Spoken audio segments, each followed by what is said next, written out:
Praise God, guys. My name is Theophilus Masharia. My name is Elizabeth Mwangi. The service has been fantastic.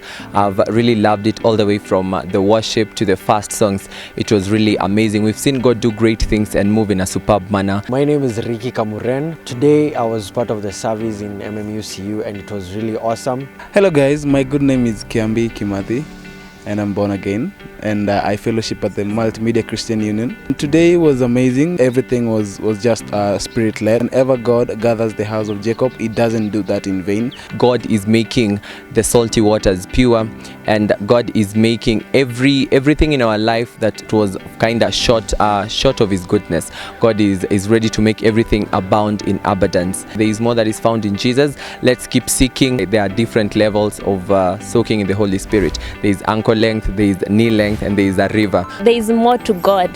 It is not about the small things that we have to keep asking God to do for us. God longs for us. God wants us. And He created me for Himself. So it's time for us to hunger more for God, because there is more and more in God. He's a river that flows, and when He flows, He gives life. It doesn't matter what you're going through.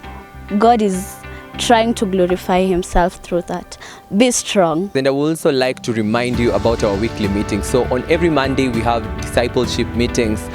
Tuesday we have praise and worship. Wednesday we have Bible study. Thursday is all about prayer. And then Friday we have instrumentalist meeting. And then lastly, the icing on the cake is on Sunday. We normally have our Sunday service here in Multimedia. This Sunday we meet at the Pavilion B. It's gonna be late. It's gonna be awesome. You don't wanna miss this.